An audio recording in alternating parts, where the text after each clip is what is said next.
The convergence hall was bigger than any structure Marcus Webb had ever seen. Crystal walls stretched upward for miles, pulsing with light from thousands of alien technologies. The floor beneath his feet was transparent, showing the planet below through 300 stories of open space. Around him, arranged in massive circular tiers, sat representatives from 10,000 different worlds.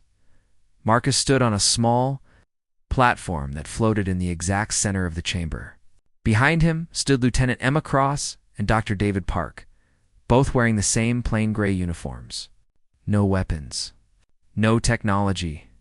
Just 3 humans suspended in anti-gravity, surrounded by the most powerful beings in the galaxy. The silence was crushing. Then a voice filled the chamber, speaking in frequencies that made Marcus's bones vibrate. High Archon Velis materialized above them, a being of pure energy contained within geometric patterns of light. It was beautiful and terrifying at the same time. "Humans of Earth," Velis said, and every translator in the chamber rendered the words perfectly. "You have been summoned to answer for crimes against the covenant of eternal peace." Marcus kept his face neutral. He had trained for this moment for years. Nothing could have prepared him for the weight of 10,000 civilizations staring down at him with judgment in their eyes. "For 1,000 years. This galaxy has known peace," Velis continued. "No war, no conflict. No bloodshed between the stars. Your species was granted observer status 43 cycles ago. You came to us claiming to be explorers seeking knowledge. We believed you. We welcomed you." The energy being pulsed brighter, and Marcus could feel anger radiating from it like heat from a fire. 2 weeks ago, the colony world of Rethan Prime was attacked. 5 billion souls were erased in a matter of hours. The destruction was absolute. The cruelty was beyond comprehension. Holographic images appeared throughout the chamber. Marcus forced himself to look at them. Cities reduced to ash. Oceans boiled away. A planet turned into a graveyard. "The attackers left evidence," Velis said. "Technology signatures? Weapon residue. Energy patterns. All of it points to one conclusion. All of it leads to one species." The images changed, showing human ships, human weapons, human military installations that should not exist. Humanity. The chamber erupted. 10,000 voices screaming for justice in 10,000 different languages. The sound was like standing inside a hurricane. Velis raised one geometric limb, and silence fell instantly.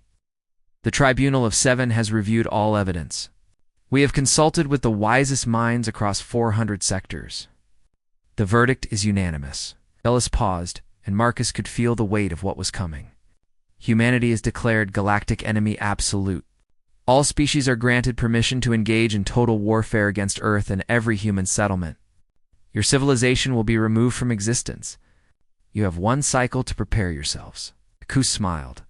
It was not the reaction anyone expected. Gasps rippled through the chamber. Emma shifted slightly behind him, her hand moving to a position that looked casual, but was actually a combat stance. David remained perfectly still, his face showing no emotion at all. "Honored Archon," Marcus said calmly, his voice somehow carrying through the vast space without amplification. "We accept your judgment. But the Covenant grants even condemned parties the right to ask 3 questions before sentence is carried out. Will you honor that law?" Velis flickered with what might have been surprise. "You do not deny the charges?" 3 questions, Archon. "Will you grant us that right, or does the Covenant mean nothing?" A long pause stretched across the chamber. Finally, Velis spoke. "Ask your questions, human. It will change nothing." Marcus clasped his hands behind his back. "First question. How many species in this chamber have actual experience with warfare?" Confusion rippled through the assembled representatives. Velis responded with barely hidden irritation. "None. That is the entire purpose of the 1,000-year peace. We have evolved beyond such primitive violence. No species here has waged war in living memory." "Thank you," Marcus said. "Second question. In those 1,000 years of peace, how many new species have joined the Council?" 47 civilizations have achieved the technological and philosophical advancement required for membership. "Why does this matter to your crimes?" "It matters," Marcus said quietly. Third question, Archon. In all your vast databases, all your collected knowledge spanning thousands of years, can you tell me what humanity was doing before we requested observer status 43 cycles ago? For the first time, the tribunal hesitated. Marcus could see confusion spreading through the tiers of alien representatives. They were checking their records, searching their databases. They were finding nothing. You cannot answer, Marcus said. Because when we arrived at your borders 43 cycles ago, we told you we were peaceful explorers. You scanned our single ship, found no weapons, and granted us entry. You never asked where we came from. You never asked what we left behind. You never asked why a species would send just one ship to contact a galactic civilization. Emma stepped forward and produced a small crystal device. You should have asked, she said. She activated it, and holographic displays erupted throughout the chamber. Star maps, fleet positions, weapons specifications, battle formations. Technology that made the Council's most advanced systems look like children's toys. The chamber fell into shocked silence. The attack on Rethan Prime was not conducted by humans, Marcus said, his voice cutting through the stunned quiet. It was conducted by someone who wanted you to think it was humans. Someone who knows what we really are and fears it. Someone who wants you to destroy us before you realize the truth. And what truth is that? Velis demanded. Marcus gestured and the displays shifted. Images of massive battles filled the chamber. Fleets numbering in the millions. Weapons that tore holes in space. Wars that lasted for millennia. The alien representatives stared in horror at scenes of violence they could barely comprehend. The truth is that humanity did not come to your galaxy seeking peace or knowledge, Marcus said. We came here running from something. We are not explorers or diplomats or philosophers. We are soldiers. We are the last survivors of a war so terrible that it consumed 3 entire galaxies before we finally won. He let that sink in for a moment. Watching the fear spread through the chamber like a disease, and the things we were fighting, Marcus continued, his voice dropping to barely a whisper that somehow everyone could hear. The things we barely defeated after 10,000 years of total war, they are here, in your galaxy. Right now, they are the ones who destroyed Rethan Prime, Eli Velis said. But its energy form flickered with uncertainty. Emma manipulated the displays again. Then explain this, Archon. Explain why the destruction pattern on Rethan Prime matches exactly the signature of a Voidborn Harvester assault. Explain why your deep space sensors are showing massive gravitational distortions at the edge of Council space. Distortions that match Voidborn fleet movements. Explain why your 1,000 years of peace have made you so weak that you cannot even recognize an extinction-level threat that is already inside your borders. The chamber exploded into chaos. Panic spread like wildfire through the assembled species. Marcus raised his voice. You want to declare war on humanity? Do it. Send your fleets. Send your weapons. But while you waste your resources fighting us, the real enemy is already moving. Already harvesting. Already preparing to consume every peaceful civilization in this galaxy. David spoke for the first time, his voice clinical and cold. And when they come for you, you are going to wish you had listened to us. Because we are the only species in this entire galaxy that knows how to fight them. We are the only ones who have ever survived them. We are the only ones who can teach you how to stay alive. Marcus pointed to the holographic display, which now showed massive structures of twisted physics and dark matter moving through space. You have 1 cycle before you plan to attack us.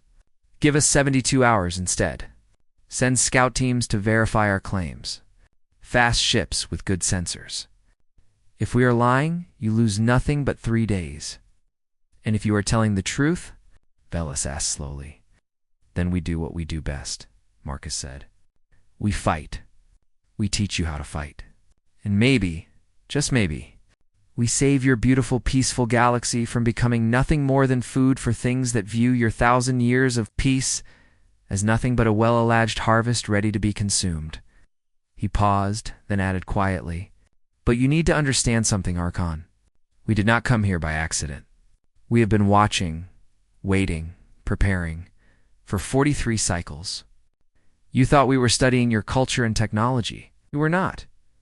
We were building. The display shifted one final time, showing sensor readings that made several species in the chamber cry out in shock. Hidden throughout council space, buried in asteroid fields and dead moons, concealed in the darkness between stars, was a military infrastructure that dwarfed anything the peaceful galaxy had ever imagined possible. "So send your scouts, honored Archon," Marcus said softly. "Verify what we have told you, but do it quickly, because ready or not. Your 1,000 years of peace just ended, and the galaxy is about to remember what war truly means, Commander." Talus of the Warmact Collective had served in their exploration fleet for 200 years. He had mapped nebulae, cataloged star stems, and made first contact with 17 different species. He had never, not once, in 2 centuries of service, fired a weapon at another living being. Now, his hands trembled over the controls of his scout ship as he stared at the coordinates the humans had provided. His 6 escort vessels hung in formation around him, their crews equally nervous. "Commander," his sensor officer said quietly, "we are detecting debris fields ahead. Extensive debris fields." Talus leaned forward. On his display, the readings made no sense. The debris fields stretched for light years in every direction. "But debris from what?" "Move closer," he ordered. "Scan everything. The Council needs complete data." As they approached, the true scale of what they were seeing became clear. This was not just debris. This was the graveyard of a war that must have involved millions of ships. Talus saw fragments of hull plating the size of moons, engine cores that had gone cold millennia ago, and weapon systems he could not begin to understand. "Commander." "Some of this debris is organic," the sensor officer reported, his voice shaking. "It is fused with technology in ways that violate every law of physics we know." Talus was about to respond when every alarm on his ship began screaming at once. The debris was moving. "Evasive action," Talus shouted, but it was already too late. The massive field of wreckage was not debris at all. It was something alive, something that had been waiting dormant for who knew how long. Shapes emerged from the twisted mass. They were impossible to look at directly, things that existed partially. In normal space and partially in dimensions Talus could not perceive. They consumed matter and energy simultaneously, eating his escort ships like a predator consuming prey. Talus watched in horror as 5 of his vessels simply ceased to exist. Their crews not even having time to scream, "Full retreat," he ordered. "Emergency jump. Now." His ship lurched into faster-than-light travel just as one of the entities reached for it. His hull shuddered, and half his crew died as the thing touched them through the walls of the ship, eating their life force without even breaking the metal.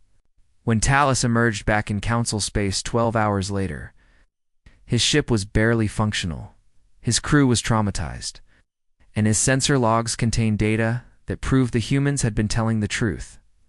The Voidborn were real, and they were inside Council space.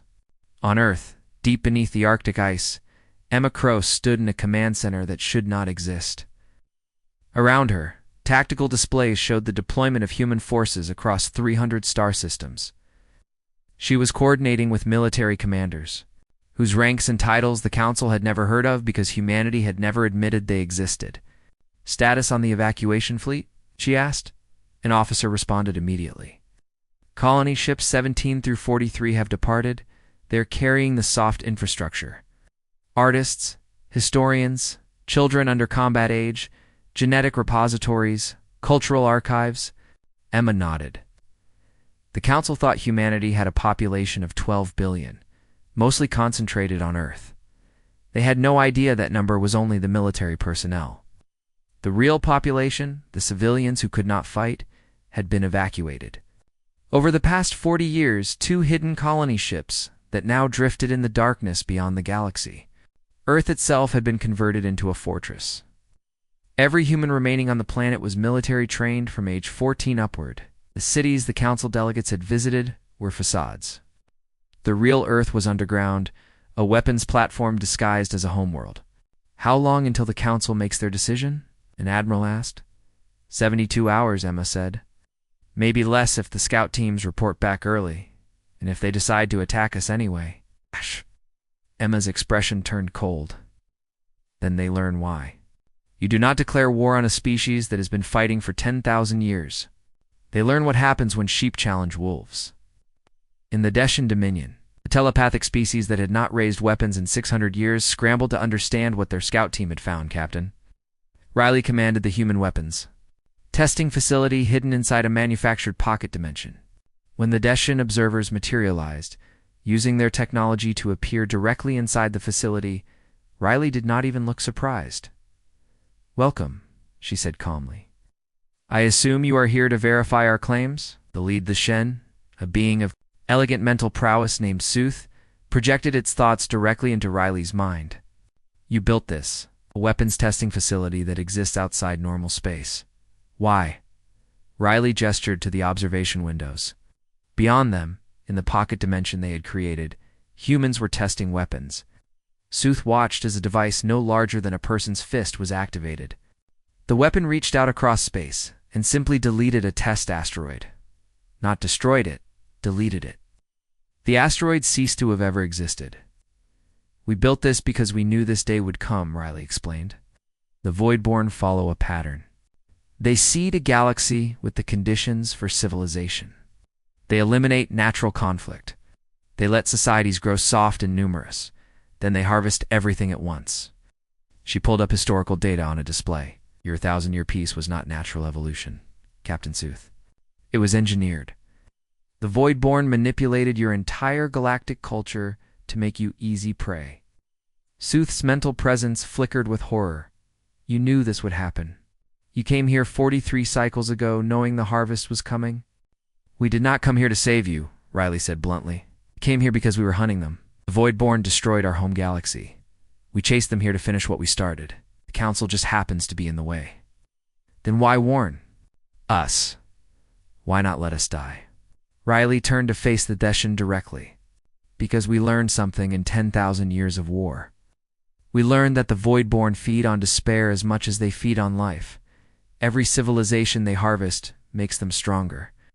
If they consume your entire galaxy, they become powerful enough to spread beyond anything we can stop." She paused, then added quietly, "We need you alive. Not because we care about you, because dead civilizations feed our enemy." The brutal honesty made Sooth recoil mentally. "You are using us, yes," Riley said. "Just like you would use a weapon to defend yourself. That is what you are to humanity. Tools for survival. The sooner you accept that, the sooner we can teach you how to stay alive." Back in the Convergence Hall, political chaos consumed the Council. The preliminary reports from the scout teams were arriving, and they contradicted everything the peaceful galaxy believed about reality. High Archon Velis reviewed the data in a private chamber with the other members of the Tribunal of Seven. What they were seeing made no sense. The humans had told the truth. The Voidborn were real. The threat was immediate. But the data also showed something else. Human military installations throughout Council space.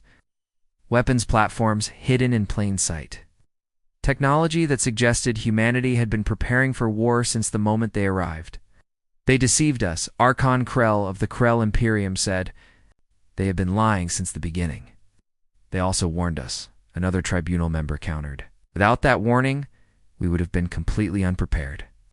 "We are unprepared regardless," Velis said quietly. "Our scout teams found evidence of Voidborn forces at 40 different locations. They are already inside our territory. They've been here for who knows how long. Waiting." "Then we have no choice," Krell said.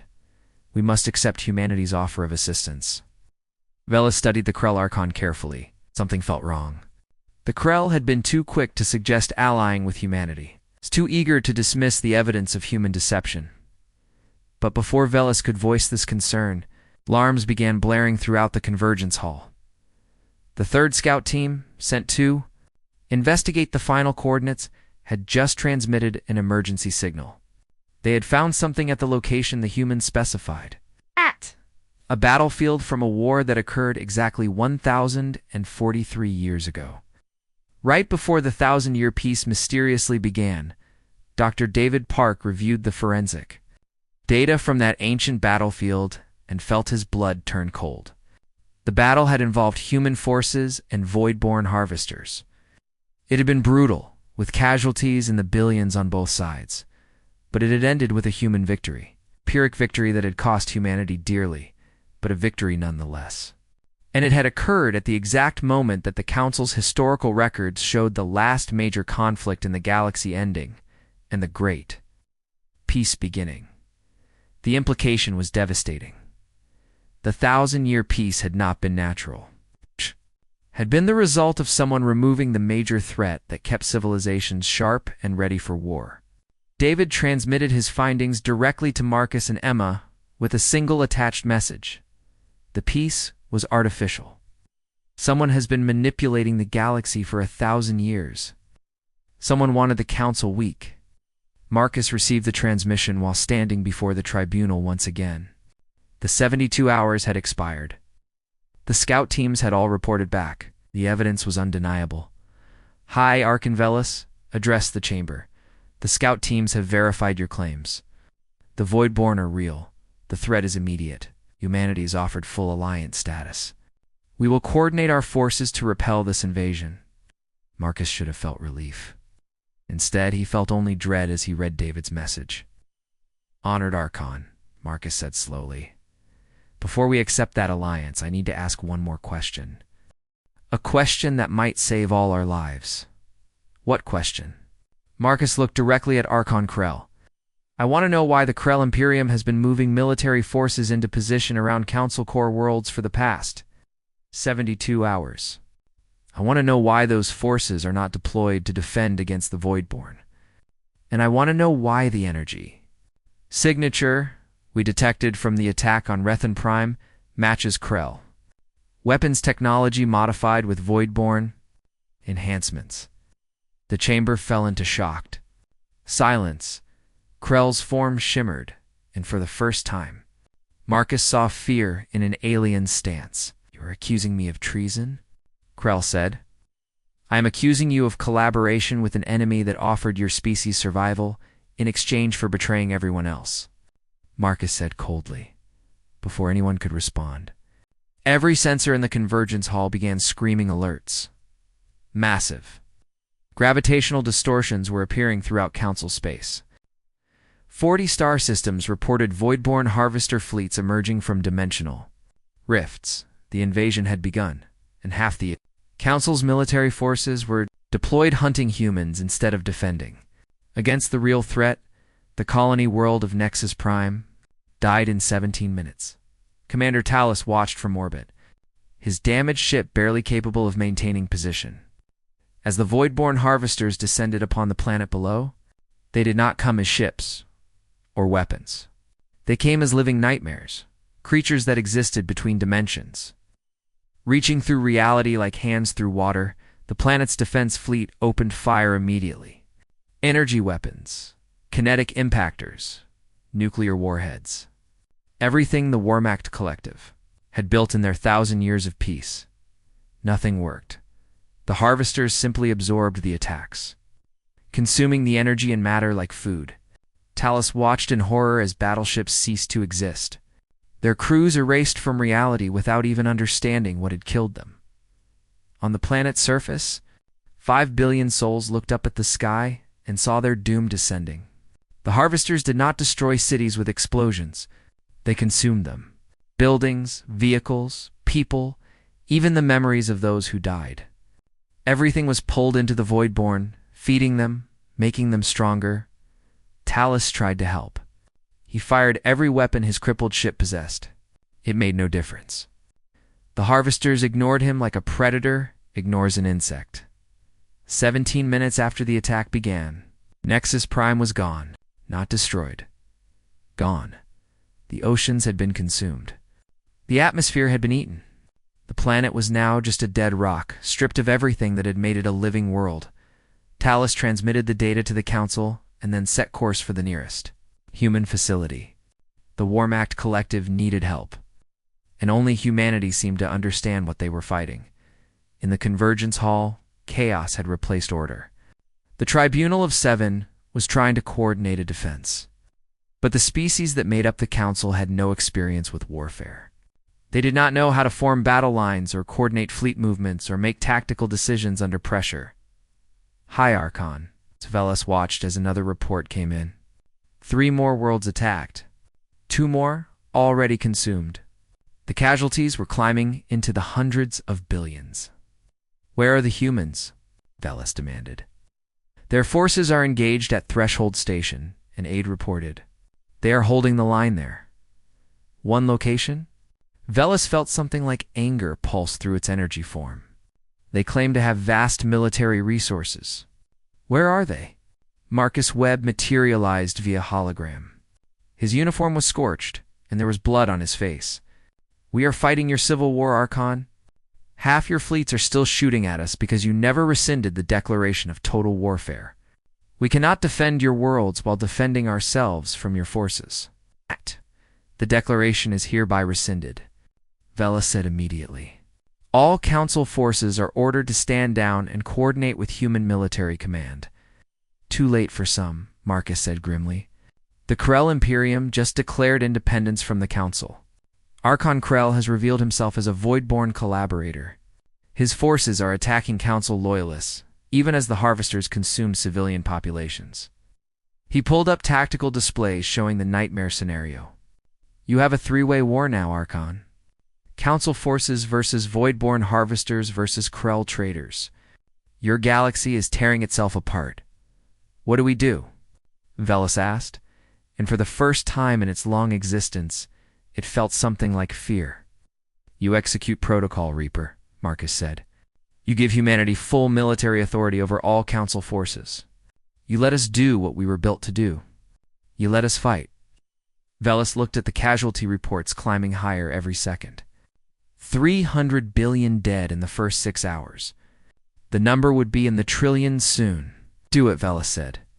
"Humanity has full operational command. Save us." Marcus's expression showed no satisfaction, only grim determination. "Emma, execute protocol, Reaper. Release the fleet." On Earth, Emma Cross entered an authorization code that had been prepared 40 years earlier. Across the solar system, hidden facilities opened. The Urt cloud, thought to be empty space filled with ice and rock, came alive with light. Ships emerged. Not the single exploration vessel humanity had arrived in 43 cycles ago. Not the small research craft the Council had seen. Battle fleets. Thousands of warships designed specifically to fight enemies that existed partially outside. Normal reality Captain Jackson Reeves commanded the lead battle group, the Adamant Fleet.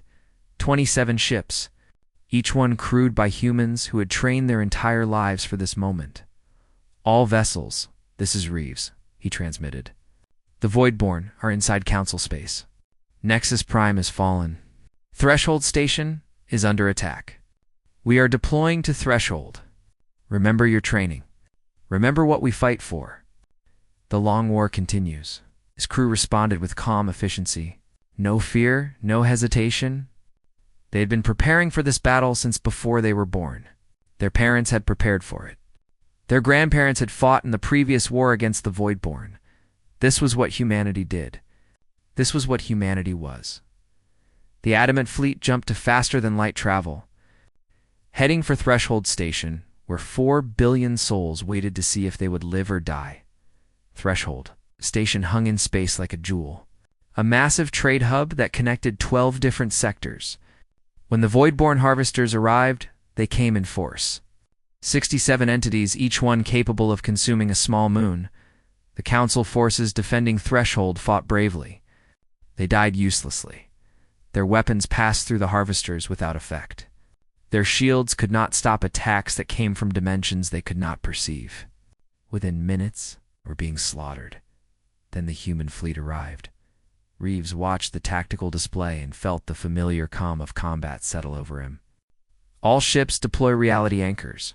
Target the Harvesters and force them into conventional space." His fleet obeyed instantly.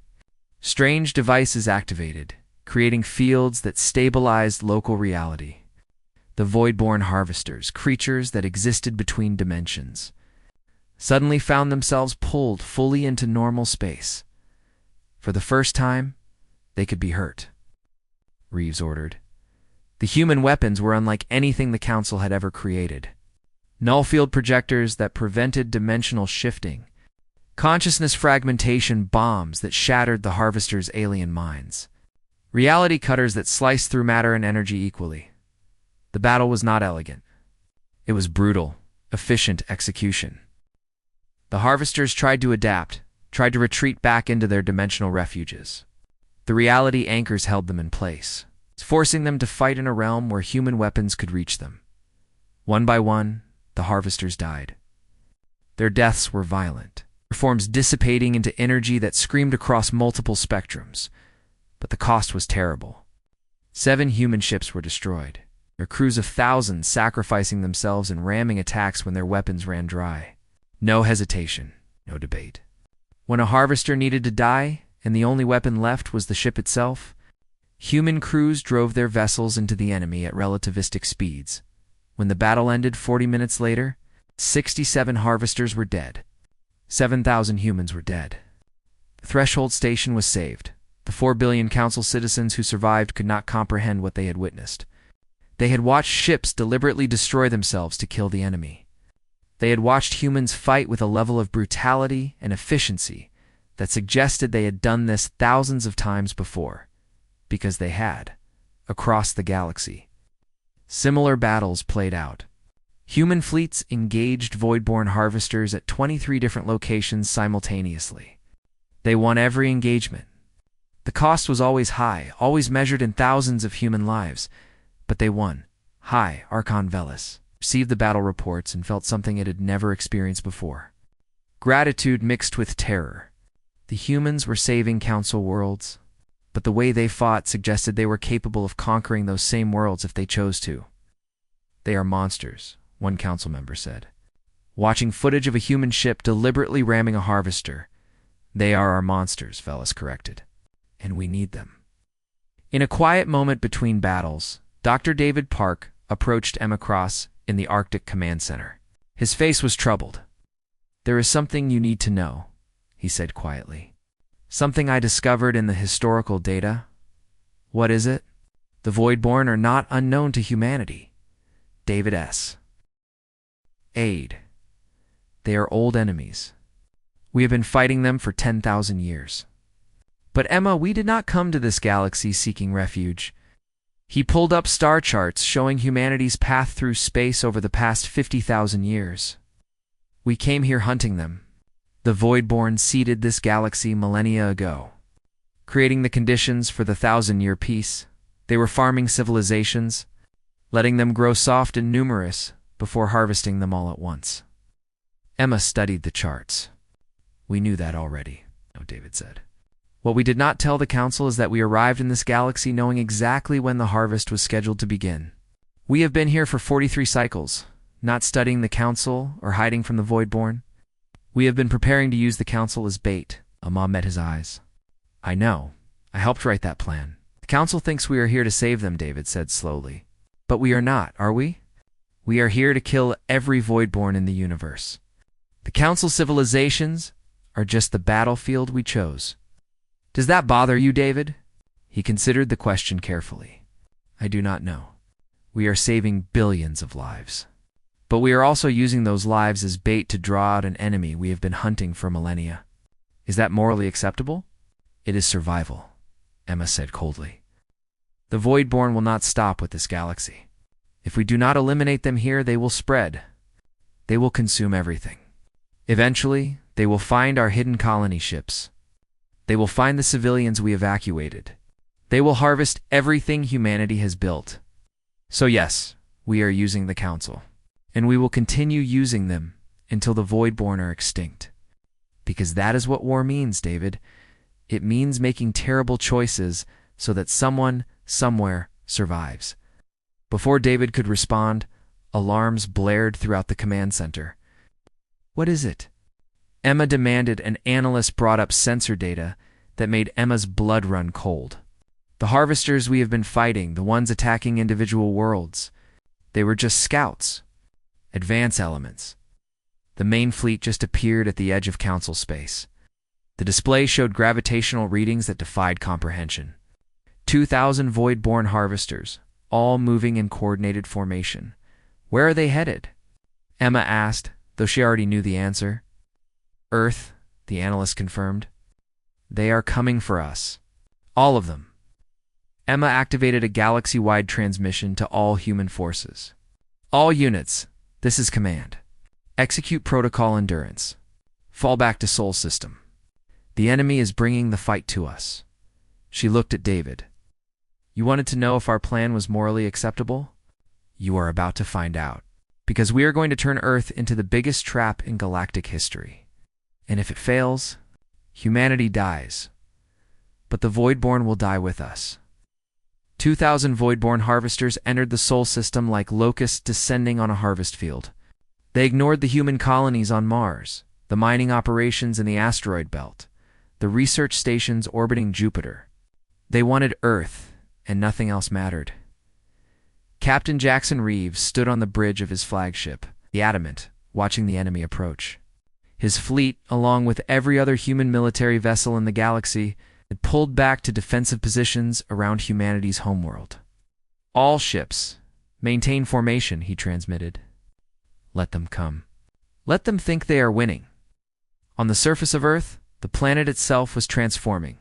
Continents split apart along carefully engineered fault lines, revealing massive weapons batteries hidden beneath.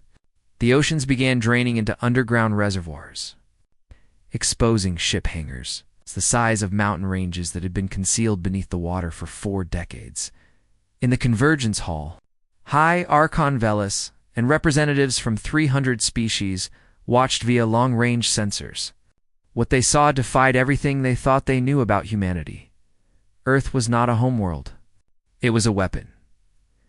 Dr. David Park stood beside Velis, his face grim. We have been preparing for this moment since we arrived in your galaxy. Earth itself has been converted into the largest military installation ever constructed. Every human on the planet is military personnel. The civilians, the children, the artists, and historians were evacuated years ago. You turned your homeworld into a fortress, Velis said, its energy form pulsing with a mixture of awe and horror.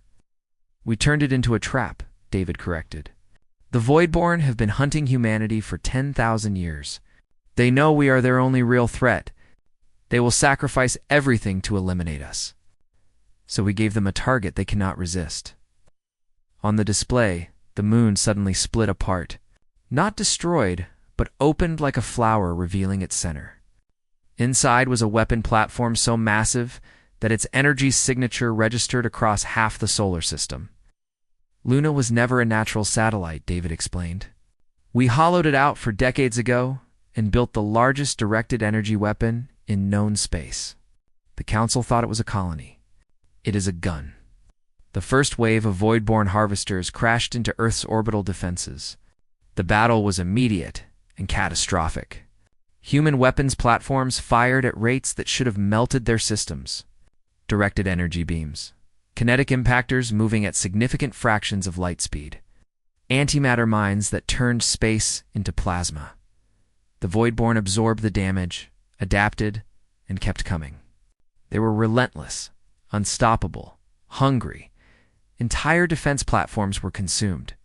Their crews erased from existence as the harvesters fed. The casualty reports climbing on David's display were horrifying. Thousands of humans dying every minute. But the line held. In the Arctic Command Center, Emma Cross coordinated the defense with cold precision. Activate gravity wells 3 through 17. Force them into the kill zones. Make them land. Deep beneath Earth's surface, massive generators activated. Gravity in specific regions of space suddenly intensified, pulling harvesters down toward the planet. It was a trap, forcing the enemy to do exactly what humanity wanted. 300. Harvesters breached the orbital defenses and descended toward the surface. From space, it looked like Earth was being invaded. From the ground, human soldiers prepared for the fight of their lives. The harvesters began consuming the planet. Cities disappeared into their dimensional maws. Forests, mountains, entire regions were pulled into the entities, and converted to energy. Then the ground. Forces counterattacked from underground facilities. Human soldiers emerged wearing armor that should not exist. They carried weapons designed to fight enemies that existed between dimensions. Phase rifles that could hit targets in multiple realities simultaneously. Null grenades that forced Voidborn into conventional space where they could be hurt. Consciousness disruptors that shattered the alien minds of the harvesters. The battles were brutal beyond description. Humans fought at close range against entities that could consume matter with a touch. Entire battalions died in seconds. But every death bought time. Every sacrifice weakened the enemy, Captain Jackson Reeves watched from orbit as his species fought and died on the surface below. He had lost half his fleet in the orbital battle. Thousands of his comrades were dead. But the trap was working. "All ships, prepare for final maneuver," he transmitted. "We are going to box them in." His remaining vessels, damaged and depleted, began moving into position. They were not retreating. They were forming a cage. In the Convergence Hall, Marcus Webb addressed the assembled council. His uniform was torn, and there was exhaustion in his eyes that came from watching his people die by the thousands. "You asked me once what humanity really is," he said quietly. "You wanted to know our true nature. Now you have seen it. We are the species that survived 10,000 years of war. We are the ones who learned that sometimes the only way to win is to sacrifice everything." He pulled up tactical displays showing the battle raging in the Sol system. "For 10 millennia. We have been fighting the Voidborn. They destroyed our original galaxy. They harvested trillions of our ancestors. We barely survived, and we swore we would never let it happen again. So we chased them here. We found this galaxy, saw what they were planning, and we prepared. For 43 cycles, we have been turning Earth into a weapon specifically designed to kill Voidborn. We have been hiding our true military strength. We have been waiting for them to commit everything to destroying us, because that is the only way to win against an enemy like this. You make them think they can destroy you. You make them commit all their resources to one battle, and then you spring the trap." On Earth, Emma activated the final weapon. The planet's core, modified over decades of secret engineering, became a massive gravity manipulation device. Reality itself bent around Earth, creating a dimensional cage that prevented the Voidborn harvesters from escaping back to their refuge dimensions. They were trapped, forced to fight in conventional space. Unable to retreat, the Luna weapon fired. The beam that emerged was not light or energy in any conventional sense. It was a tear in reality itself, a wound in the fabric of space that forced everything it touched fully into the dimension where human weapons could reach. Harvesters died by the dozens, their forms unable to maintain cohesion in a universe that suddenly refused to let them exist between dimensions. Reeves's fleet collapsed inward, sacrificing the last of their vessels in coordinated ramming attacks. Ships that had carried crews of thousands became kinetic weapons, smashing into harvesters at impossible speeds. The cost was horrifying to Bill. Lion humans died in the Battle of Earth. 40% of the planet's surface was rendered uninhabitable. Cities that had stood for millennia were erased, but when the battle ended 6 hours after it began, 1,800 Voidborn harvesters were dead. The remaining 200 fled into deep space, broken and scattered. Humanity had won. But the price of victory was written in blood and ash across the scarred face of their homeworld. High Archon Velis stared at the casualty reports and felt something break inside its consciousness. 2 billion deaths. An entire species willing to sacrifice their homeworld to eliminate an enemy. "What have you done?" Velis asked Marcus. "We have shown you what war costs," Marcus replied quietly. "We have shown you what survival demands. The Voidborn came here with 2,000 harvesters, confident they could destroy us. They were wrong. But they were only wrong because we were willing to pay a price your peaceful civilizations cannot even comprehend." He paused, then added, "Earth will recover. We designed it to survive this battle. But your world's Archon, your peaceful colonies with no defenses, no weapons, no understanding of warfare, they will not survive what comes next." "What comes next?" The 200 harvesters that escaped are heading for Council Space. They are wounded, desperate, and angry. They will attack your worlds with everything they have left. Velis asked, "Will humanity help us?" Marcus looked at the tactical displays showing the scattered harvester fleets. "We will help you. But first, you must make a choice. You must decide what kind of galaxy you want to build." Lieutenant Emma Cross appeared via hologram, her face covered in ash and blood.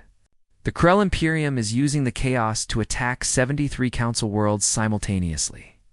They are trying to force a surrender, trying to make you choose between submitting to the Voidborn or being destroyed by traitors." She fixed Velis with a hard stare. "We can teach you how to fight. We can teach you how to defend yourselves, how to kill things that should not be able to die, how to survive in a universe that wants to consume you. But you need to understand what that means. We will turn you into warriors. We will teach you cruelty. We will teach you to make the same terrible choices we have made for 10,000 years. And when this is over, when the Voidborn are dead, you will hate us for what we made you become. But you will be alive to hate us." Hierarch and Velis looked at the other members of the tribunal. They were beings who had never known war, who had spent 1,000 years in peace and philosophical contemplation. Now they had to choose between remaining who they were and dying, or becoming something else and surviving. Velis made the decision that would define the next era of galactic history. "Humanity, we accept your terms. Teach us. Show us how to fight. Make us into whatever we need to be to survive this." Ow. Marcus nodded slowly. "Then class begins now.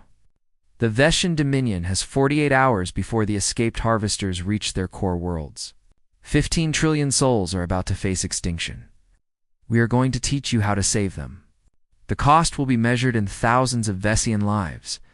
The tactics will horrify you, but they will work. First lesson," he said grimly, "is learning how to sacrifice 1,000 to save 1,000,000,000. Welcome to War, Archon. It only gets harder from here." 6 months after the Battle of Earth, the galaxy had transformed in ways its inhabitants could barely recognize. The 1,000-year peace was dead, replaced by something humanity called armed peace. Every species maintained battle fleets now. Every world had defensive installations. War colleges trained officers in tactics that would have been unthinkable a year ago. The Veshan Dominion. Once, a species of telepathic philosophers who spent their lives in meditation and artistic creation, had become something else entirely.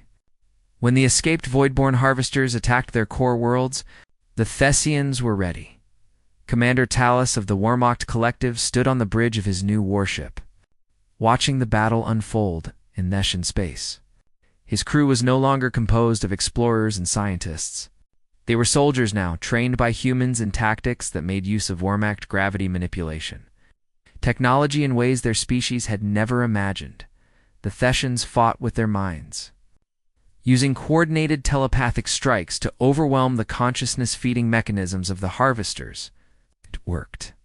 The Voidborn entities, which consumed thoughts and memories as much as matter, found themselves drowning in a flood of hostile mental energy from millions of linked Thasian minds.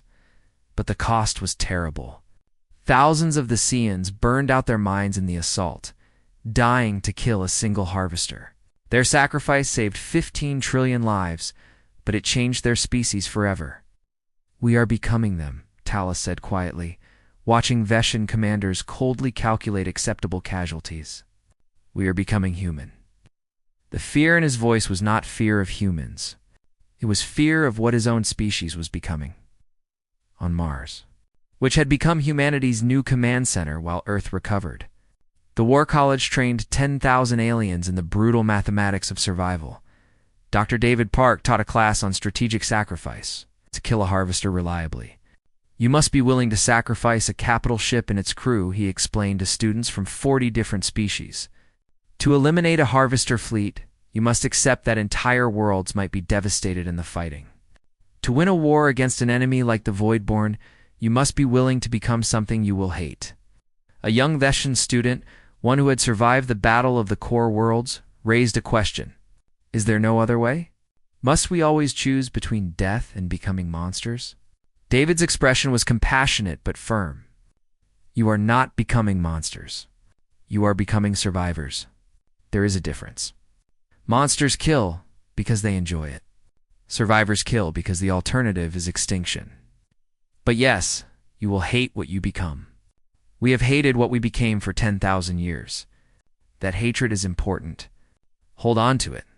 Let it remind you why you fight. Let it push you to find better ways, gentler ways. When the war finally ends. If the war ever ends, in deep space. Captain Jackson Reeves led strike teams against the last concentrations of Krell traitor forces. The Krell Imperium's betrayal had created a brutal, secondary conflict that humanity handled with cold efficiency. When Krell colonies surrendered, Council forces wanted to show mercy, to rebuild trust. Humanity showed no such compassion. 30 Krell settlements that had supported the rebellion were destroyed completely. They chose to aid the Voidborn, Reeves explained to horrified Council observers.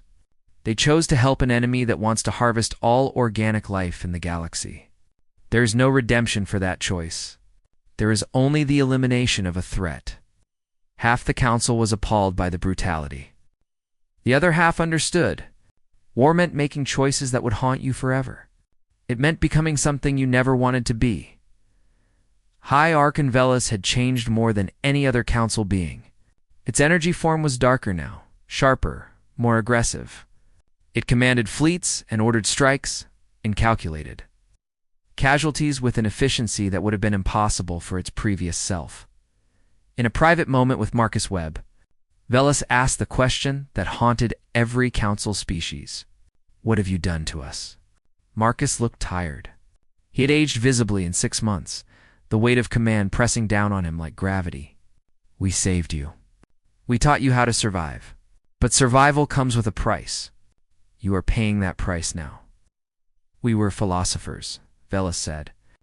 We were artists and thinkers and builders of beautiful things. Now we are killers. We calculate deaths like they are numbers on a display. We have become you, no, Marcus said firmly. You have become survivors. There is still time for you to be different than us. When this war ends, you can choose to remember what you were. You can choose to rebuild your philosophy and art. We cannot. We have been at war for so long that we have forgotten how to be anything else. Do not become us, Archon. Learn from us. Use what we teach you. But when the fighting stops, remember who you were before we came. Build that galaxy back. Create the peace you had, but this time, make it a peace you can defend. Intelligence reports revealed the ultimate horror the Voidborn represented. The Harvesters were not independent entities. They were extensions of a central consciousness. A Voidborn queen so massive she used black holes as organs, existing in a pocket dimension outside normal space. To truly end the threat, humanity would need to enter that dimension and kill the queen herself. The projected casualty rate for such a mission was 100%. It would be a suicide run on a massive scale. When the call went out for volunteers, 50,000 individuals from 200 species stepped forward. They had lost families to the Harvesters. They had watched worlds die. They wanted revenge, and they were willing to die to get it. Commander Talus volunteered, saying simply, I have already watched my species change into something unrecognizable. I would rather die fighting than live with what we have become. Dr. David Park volunteered as well. Someone needs to document this. If we succeed, the galaxy needs to know what it cost. If we fail, they need to understand what they are facing. Captain Jackson Reeves took command of the combined fleet. 1,000 ships, half human and half Council, prepared for Operation Endfall. Every crew member knew they would not return. They accepted it with the grim determination that 6 months of war had taught them. The fleet entered the pocket dimension through a rift torn open by weapons that violated every law of physics. Inside, reality itself broke down. Time flowed in multiple directions. Space folded back on itself. Ships aged 1,000 years in seconds. While their crews experienced only moments, And at the center of the madness was the void-born queen. She was incomprehensible. A being of dark matter and folded dimensions, so vast that human minds could not process her true scale. She had existed since before the current universe, surviving through countless reality cycles by consuming civilizations that evolved, and died in what was to her merely moments. The battle was pure chaos. Ships tore through dimensions, attacking targets that existed in spaces they could not perceive. Crews died in ways that made no sense, their bodies twisted by forces that should not exist. But every ship that the Queen consumed exploded from within. Experimental weapons designed specifically to hurt things that should not be able to feel pain. Each death weakened her. Each sacrifice brought the combined fleet closer to her core, Reeves commanded from the bridge of the Adamant, watching his fleet die around him. 900 ships gone. 800. 700. They were being consumed faster than they could attack, but the Queen was weakening. The dimensional pocket she existed in was destabilizing. With 100 ships remaining, Reeves made the final call. All vessels, this is Adamant. Activate dimensional collapse devices. Set for simultaneous detonation. It has been an honor serving with you. Every ship's captain acknowledged the order without hesitation. They armed weapons that would destroy the pocket dimension itself, collapsing it into nothingness. Everything inside would be erased. The Queen, the fleet, all of it. In his final transmission, Reeves spoke to the galaxy he was saving. Tell the Council they do not need to thank us. They need to remember us. Remember what we taught them? Remember that peace is a luxury that must be defended. Remember that survival sometimes requires sacrifice. Build something beautiful from what we have given you. Dimensional collapse began. Reality tore itself apart. The void-born Queen screamed across spectrums that living minds could not process. Her death throes, shaking the fabric of space itself. 38 ships escaped the collapsing dimension at the last possible moment, their crews traumatized but alive. 962 ships and their crews of hundreds of thousands were lost, but the Queen was dead. Across the galaxy, void-born harvesters suddenly stopped functioning. They collapsed, their connection to the central consciousness severed. The remaining entities were destroyed within hours by Council forces that had learned how to fight. The war was over. The casualty count was devastating. 200 billion souls dead across 400 worlds. Entire species had been changed forever. The peaceful galaxy that had existed for 1,000 years was gone, replaced by an armed civilization that maintained massive military forces and taught warfare in schools. 6 months after the Queen's death, the reformed Galactic Council met in the Convergence Hall. They offered humanity full membership, recognition, and gratitude for their sacrifice. Ambassador Marcus Webb stood before them and declined. "You do not need us anymore," he said quietly. "You have learned what you needed to survive. Now you need to decide what kind of galaxy you want to build with that knowledge. Will you use your strength to protect those weaker than you? Will you maintain the peace we helped you defend? Or will you become predators, using your new military power to dominate others? Humanity taught you warfare. We showed you cruelty and sacrifice and the terrible mathematics of survival. Now prove you learned why we fight, not just how we fight." High Archon Velis, forever changed by the war, asked the question every council member was thinking. What will humanity do now?